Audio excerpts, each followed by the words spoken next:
जय हिंद। आप सभी साथियों का जय अकेडमी देवरिया के यूट्यूब चैनल पे बहुत बहुत स्वागत है। दोस्तों, आज की क्लास में हम लोग मैथ्स के अंदर एलसीएम एचसीएफ को स्टार्ट करेंगे। जैसा कि मैंने पिछली वीडियो के अंदर बताया था कि आने वाली क्लासेस के अंदर हम आरिश अग्रवाल, एचडी यादव और किरण पब्लिकेशन का संपूर्ण डिस्कशन आपके साथ लेकर आएंगे। तो आज मैं हाजिर हूँ आपकी सेवा में एक छोटा सा चैप्टर लेकर, एलसीएम और एचसीएफ। बड़ा ही बेहतरीन मेथड से हम इन सारे सवालों को करेंगे। आज तक आप चाहें जहां भी पढ़े होंगे, ऐसा बेहतरीन मेथड हमको नहीं लगता है कि उम्मीद आप लोग देखे होंगे। तो बड़ा यूनिक मेथड है, मजा आ जाएगा वीडियो को देखने में। आप शुरू से लेकर के लास्ट तक जरूर वीडियो को देखें और अगर वीडियो पसंद आए तो चैनल को सब्सक्राइब और वीडियो को शेयर करना कभी नहीं भूलेंगे। तो आइए स्टार्ट करते हैं आज की क्लास। इस वीडियो को देखने के बाद से मैं कसम से बता रहा हूं कि मैथ से मोहब्बत ना हो जाए तो कहना। आज तक आपने दुनिया में किसी और से मोहब्बत की होगी, लेकिन आज से स्टार्ट होगी मैथ से मोहब्बत। और मैथ्स में वो मजा आएगा, वो नशा चढ़ेगा आपको मैथ्स का कि आप अन्य सारे सब्जेक्ट को भूल जाएंगे। समझ रहे हैं ना?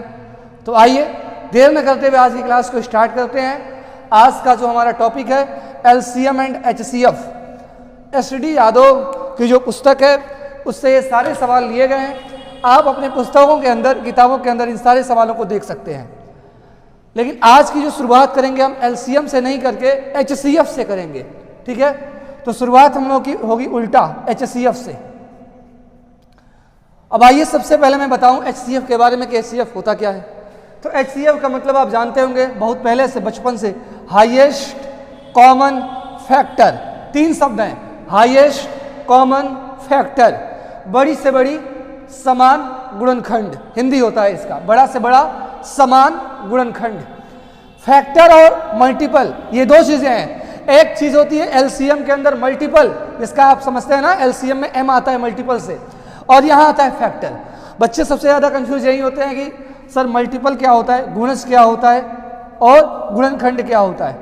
तो दोनों ही चीजों का कंफ्यूजन मैं दूर कर दे रहा हूं। उसके बाद से डायरेक्ट एक यूनिक तरीका मैं बताऊंगा आपको एचसीएफ का, और उस यूनिक तरीके से एचसीएफ के दुनिया का कोई भी सवाल आपसे बहुत ही कम समय में निकल जाएगा, यह दावा है। तो आइए सबसे पहले गुणज और गुणनखंड के बारे में आपको बताएं। गुणज का मतलब क्या होता है? जैसे किसी ने कहा कि 6 का गुणज बताइए, तो गुणज का मतलब होता है टेबल, उस संख्या का टेबल। टेबल का मतलब पहाड़ा। 6 का पहाड़ा ही, 6 का टेबल ही 6 का मल्टीपल है या गुणज है। तो 6, 12, 18, 24। आगे भी आप देख सकते हैं बहुत सारी संख्याएं आ सकती हैं जो 6 से कटने वाली हैं। तो मल्टीपल का मतलब सीधा सीधा आपको समझ में आ गया कि 6 का टेबल ही या किसी भी संख्या का टेबल, किसी भी संख्या का टेबल ही मल्टीपल कहलाता है उस संख्या का, ठीक है? गुणनखंड क्या होता है? तो गुणनखंड वह संख्याएं होती हैं जो उस संख्या को पूरा काट दे, वो जो उस संख्या को पूरा काट दे। जैसा कि मैं एक एग्जांपल ले रहा हूं, 24 पूछ दिया जाए कि 24 का गुणनखंड क्या होगा, तो सिंपल चीज है, वो संख्या जो 24 को पूर्ण रूप से काटने में सक्षम हो गुणनखंड कहलाएगी। जैसे 24 को काटने में सक्षम है 2, 4, 6, 8, 12 और 24। तो ये 24 के फैक्टर हो गए। तो इस छोटी सी चीज, छोटा सा अंतर आपको पता चल गया होगा किसके किसके बीच, मल्टीपल अर्थात गुणज के बीच में और फैक्टर के बीच में। बस आगे चलेंगे हम और एक यूनिक तरीका आपके साथ डिस्कस करेंगे जिसकी वजह से आप एचसीएफ के सवालों को कर पाएंगे। देखिए, जिस तरीके की मैं बात कर रहा हूं, इससे आसान तरीका एचसीएफ के सवालों को करने के लिए इम्पॉसिबल है दोस्त। इम्पॉसिबल शब्द मैं यूज कर रहा हूं। आप चाहे यूट्यूब पे, चाहे किसी पुस्तक में, कहीं भी खोज कर सकते हैं, सर्च कर सकते हैं, और अगर उससे आसान मेथड मिल जाए तो आप कमेंट बॉक्स में कमेंट कीजिएगा। 1000 रुपये का इनाम राशि मेरे द्वारा दिया जाएगा। आइए, 2 तरीके हैं एचसीएफ के सवालों को करने का। सबसे पहला तरीका डिफरेंस मेथड। डिफरेंस मेथड, ठीक है? डिफरेंस मेथड से आप एचसीएफ निकाल सकते हैं। दूसरा तरीका है विभाज्यता का नियम। विभाज्यता का नियम, ये 2 ऐसे तरीके हैं जिससे आप एचसीएफ किसी भी सवाल का निकाल सकते हैं और बहुत ही कम समय के अंदर निकाल सकते हैं। सवाल चाहे किसी भी लेवल का हो, चाहे एसएससी का हो, चाहे रेलवे का हो, चाहे बैंक का हो। ये 2 मेथड पर्याप्त हैं एचसीएफ के सवालों के लिए। तो सबसे पहला और सबसे मेरा पसंदीदा मेथड डिफरेंस मेथड, इसको सबसे पहले मैं आपके साथ डिस्कस करूंगा। उसके बाद से विभाज्यता के नियम के बारे में कुछ बताऊंगा, लेकिन आज के जो भी सवाल मैं कराऊंगा डिफरेंस मेथड से, कल के सवाल आपको विभाज्यता के नियम से मिलेंगे, ठीक है? तो आइए क्लास को स्टार्ट करते हैं देर न करते हुए। और जितनी भी चीज़ें आपको समझाई जा रही हैं आप लोग अपने कॉपी में नोट करते रहें, ताकि आगे आने वाले समय में ये सारी की सारी चीज़ें आपके लिए यूजफुल हो सकें। पहला क्वेश्चन आपके स्क्रीन के ऊपर नज़र आ रहा होगा, एक बार बड़े ध्यान से उस क्वेश्चन को पढ़िए, समझिए और सोचने का करने का प्रयास कीजिए। तब तक मैं सबसे पहले आपको समझा दूं कि HCF निकालने का तरीका क्या है, क्योंकि आप जिस तरीके से निकालते हैं और मैं जिस तरीके से निकालूंगा उसमें हो सकता है ज़मीन आसमान का अंतर हो। तो सबसे पहले उस सवाल को आप अपने मेथड से करेंगे, लेकिन अब करना बंद कर दीजिए। अब मैं समझाने जा रहा हूं डिफरेंस मेथड को। आइए समझाते हैं डिफरेंस मेथड क्या है। देखिए नाम से स्पष्ट है डिफरेंस मेथड। डिफरेंस का मतलब हिंदी होता है अंतर, अंतर विधि। तो ये इतनी सी बात कहता है, एक लाइन में अपनी बात को रखता है, बड़ा छोटी चीज कहता है ये कि अगर आप अंतर विधि डिफरेंस मेथड से HCF निकालना चाहते हैं तो सबसे पहले आप किसी भी दो संख्याओं का आप अंतर ले लीजिए। जैसे हमने आपके सामने की एग्जांपल रखा कि 28,42 का HCF बताइए। हमने आपके सामने एक एग्जांपल रख दिया कि 28,42 का HCF निकालिए। हो सकता है आपके पास बहुत सारे तरीके हों, लेकिन जो मैं बता रहा हूं उससे आसान इम्पॉसिबल। अंतर विधि से कैसे निकालेंगे? अंतर विधि ये कहता है, जैसे मान के चलिए 63 भी हो जाए, और भी बहुत सारी संख्याएं हो सकती हैं, तो अंतर विधि साफ साफ एक ही चीज कहता है कि आप किसी भी दो संख्या का अंतर ले लीजिए, चाहे 20 संख्या दिया हो चाहे 50 संख्या दिया हो और उसका HCF निकालना हो, तो सबसे पहले आप किसी भी दो संख्या का अंतर ले लीजिए। ठीक है जी, पहला काम क्या करना है? अंतर लेना है। किसका? तो किसी भी दो संख्या का। पहला काम पूरा। दूसरा काम क्या करना है आपको?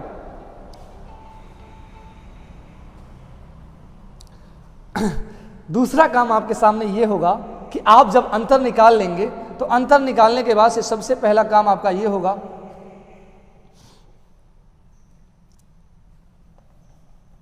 देखिए थोड़ी सी मिस्टेक हो आप जिसमें आप ये सॉरी चाहेंगे, थोड़ा सा कुछ इमरजेंसी काम आ गया। चलिए, अंतर है। अंतर के बाद से हमने कहा सबसे पहले आप दो संख्याओं का अंतर लेंगे। उसके बाद से क्या करेंगे दोस्त? अंतर लेने के बाद से HCF कैसे निकालेंगे? बात तो आ गई कि अंतर आप ले सकते हैं, लेकिन HCF कैसे निकालेंगे? तो सुनिए, HCF वही होगा कि आप जिन दो संख्याओं का अंतर लिए हैं, हो सकता है वो अंतर ही उस संख्या का HCF हो, या अगर वो अंतर HCF नहीं होगा ना, तो उस अंतर का गुणनखंड HCF होगा। क्या होगा? गुणनखंड HCF होगा, गुणज नहीं, गुणनखंड HCF होगा। दो चीजें पुनः सुनिए, किसी भी संख्या का HCF निकालना हो तो आप किन्हीं भी दो संख्याओं का सबसे पहले अंतर लीजिए।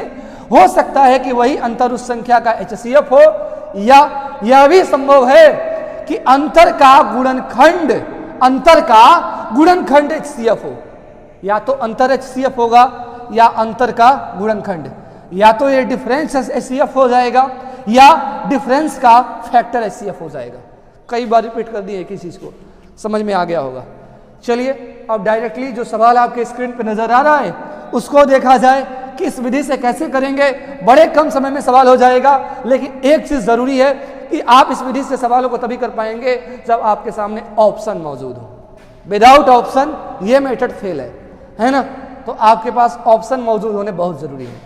पहला सवाल जो आपके स्क्रीन के ऊपर नजर आ रहा है इतनी देर से, उसको हम आप बताने जा रहे हैं। सवाल इस तरीके से है कि 42, 70, 98, 126, यही है ना? का HCF क्या होगा? HCF क्या होगा? Option number A, B, C, D आपको दिख रहा होगा। ऑप्शन है 11, 12, 13, 14। रेलवे के एग्जाम के अंदर ये सवाल पूछा गया, SD यादव बुक से है। हमने कहा कि जब भी आपके सामने HCF निकालने की बात आ जाए ना, तो आप फ्री हैं क्या? अंतर निकालने के लिए सबसे पहले आप किसी भी दो संख्या का अंतर निकाल लीजिए। मुझे यहां पसंद है अंतर निकालना, मैंने निकाल लिया। कितना आ गया? 28। ये चीज तो आती होगी। अंतर निकालने के बाद से दूसरा काम यह करना है कि ढूंढना है। किसको ढूंढना है? इसको काटने वाली संख्या को। 28 का फैक्टर ढूंढना है, गुणनखंड। 28 का गुणनखंड ढूंढना है। अगर ऑप्शन में नजर आ गया तो वही मेरा आंसर है। 11 28 का फैक्टर है? नहीं। 12 नहीं। 13 नहीं। 14। हाँ, कहानी खत्म। 2 सेकंड हमको लग रहा है पलक झपकेगा उससे पहले आंसर आ जाएगा। कुछ भी नहीं किया मैंने, किसी भी दो संख्या का अंतर ले लीजिए, जो भी अंतर नजर आए अब देखिए उस अंतर का फैक्टर गुणनखंड कौन सा ऑप्शन में है, जिस ऑप्शन में होगा खलास कर देंगे, खत्म कर देंगे। चलिए पहले सवाल को यहीं तक रखते हैं, अब अगले सवाल की तरफ बढ़ेंगे। अगला सवाल भी आपके स्क्रीन के ऊपर नजर आ रहा होगा, कोशिश करिए सॉल्व करने की। 2 सेकंड पर्याप्त है, 2 सेकंड से ज्यादा का वक्त नहीं लगना चाहिए। उससे ज्यादा का समय लग रहा है तो फिर पढ़ना और मेरा पढ़ाना ये दोनों ही बेकार है। 42,63,140 इसका HCF बताइए। सवाल यह भी HCF का है, ऑप्शन आपका नजर आ रहा होगा आपके स्क्रीन के ऊपर। आप जल्दी से डिफरेंस मेथड से 2 सेकंड में पलक झपकते के साथ आंसर दीजिए। क्या करेंगे दोस्त?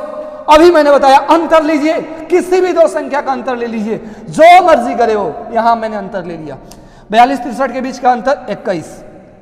अब आंसर कौन होगा? तो आंसर वही होगा जो इसका गुणनखंड होगा, इसको काटने वाला आंसर होगा। अब देखिए 14 काटेगा नहीं, 9 काटेगा नहीं, 21 हाँ, 7 हाँ काट देगा। अब माजरा यहां पे फंसता है, यहां पे मजा आएगा कि जब 2 ऑप्शन छट गया और 2 ऑप्शन बच गए, अब हम किसको सही माने? लड़ाई तो जंग छिड़ गई है कि 21 सही है कि 7 सही है, तो बड़े प्यार से इन दोनों ही दुश्मनों को लड़ाएंगे, देखते हैं कौन जीतता है। सबसे पहले सबसे बड़े वाले को उठाएंगे। सबसे बड़ा कौन है? 21 को उठा के और कहां से लड़ाई कराएंगे? तो इस 42, 63 और 140 से। 21 से कहेंगे कि क्या आप इन तीनों संख्याओं को भाग करने में सक्षम हैं? इन 3 दुश्मनों को मारने में अगर सक्षम होगे तो मैं मानूंगा कि तुम ही आंसर हो। चलिए 21 से भाग लगाइए, 42 कटेगा, जी हाँ, 63 हाँ, लेकिन 140 फेल हो गया ना, एक भी फेल नहीं होना चाहिए। अगर 21 से अगर तीनों ही संख्याएं कट जाती तो आंसर यही सही होता, लेकिन यहां ये फेल हो गया, इसका मतलब ये आंसर गड़बड़। अब डी नंबर सही होना मजबूरी है, मैं चेक नहीं करने जाऊंगा, मैं एग्जाम में चेक नहीं करूंगा। फिर भी अगर आप चेक करना चाहते हैं तो देखिए 7 तीनों ही संख्याओं को काट देगा, 42, 63 और 140 को। आंसर क्या हो गया दोस्त? 7। तो जब ऑप्शन मैच करे तो क्या करना है? लड़ाई करानी है, खतरनाक कारगिल वाला युद्ध होगा, जो जीतेगा वो विजेता बनेगा। चलिए अगले वाले सवाल की तरफ बढ़ेंगे। अगला सवाल भी आपके स्क्रीन के ऊपर नजर आ रहा होगा, बड़ा बेहतरीन सवाल है। सवाल को करने की कोशिश करेंगे आप, और नहीं हो पा रहा है तो आप वीडियो को स्टार्ट करके और देख सकते हैं।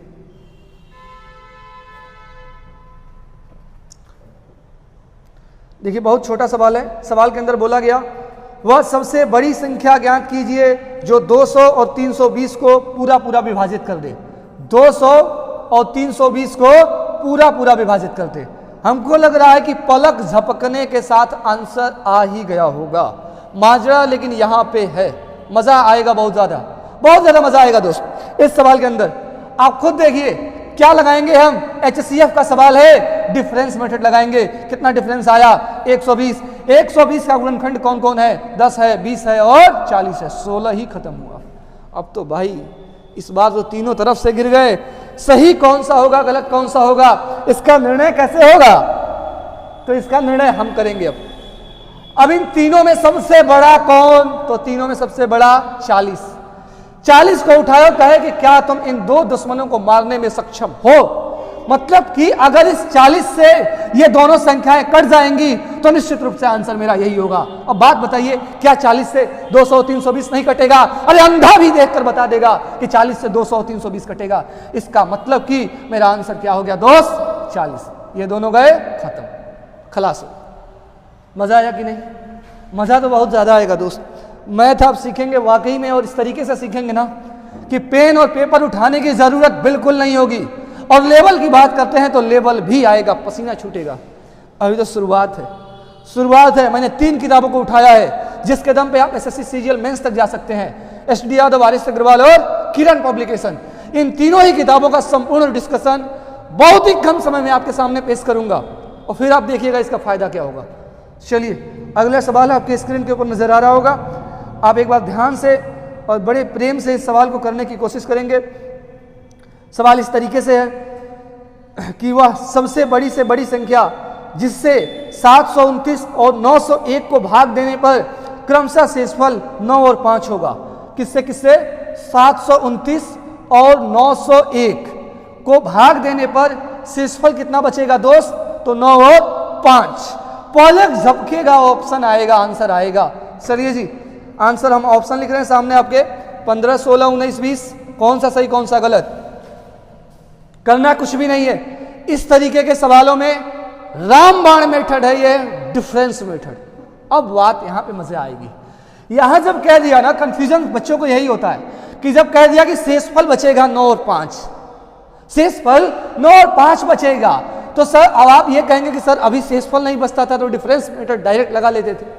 अब जो शेषफल बच गया तो क्या करेंगे, हम कहेंगे कि शेषफल को हटा दो, 2147 से फायर करो कि ये खत्म हो जाए, है ना। तो ऐसे गोला बारूद चलाना है कि ये शेषफल नजर ही ना आए। यही व्यवधान पैदा कर रहा है हमारे सवाल को सॉल्व करने के अंदर। तो जब भी शेषफल वाले सवाल आएंगे तो शेषफल को खलास खत्म करिए। चलिए खत्म कैसे होगा, यहाँ 9 शेषफल बचा है, 9 घटा दीजिए, 5 बचा है, 5 घटा दीजिए। चलिए बताइए तो 720 आएगा कि नहीं आएगा, 896 आएगा कि नहीं आएगा, आएगा ना, आ गया। आ गए उस स्थिति में, जिस स्थिति में हम पहले थे उसी स्थिति में आ गए। अब बात बस इतनी है, कह रहे हैं वह बड़ी से बड़ी संख्या मतलब HCF, तो 720 और 896 का आप HCF निकालने का तरीका है डिफरेंस मेथड। कितना आएगा डिफरेंस, 176।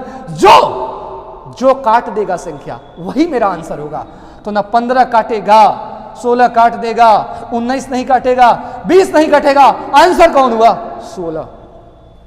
हमको नहीं लगता है दोस्त इससे आसान कुछ संभव है, बड़ा आसान है। ऑरली एग्जाम के अंदर आप नजरों ही नजरों में, जो आज तक नजर आप कहीं और चलाए होंगे, आप एग्जाम के अंदर नजरों को चलाएंगे और बड़ा मजा आएगा सवालों को करने में, मोहब्बत हो जाएगी। मैंने कहा है ना, मैथ से मोहब्बत होगी तो बिल्कुल होगी, बिल्कुल होगी। चलिए इस सवाल को यहीं तक रखते हैं। बाकी हमको लग रहा है कि सारी की सारी चीजें आपको समझ में आ गई होंगी। फिर भी अगर आपको समस्या हो रहा है तो आप निश्चित रूप से उसका समाधान पा सकते हैं, आप कमेंट बॉक्स में कमेंट कर सकते हैं। तो चलिए आज की क्लास को हम यहीं तक रखते हैं। आशा करते हैं कि सारी की सारी चीज़ें आपको समझ में आई होंगी, और अगर समझ में आई है तो वीडियो आपकी तरफ फैलनी चाहिए। चैनल को सब्सक्राइब और वीडियो को शेयर करना नहीं भूलेंगे। धन्यवाद, जय हिंद।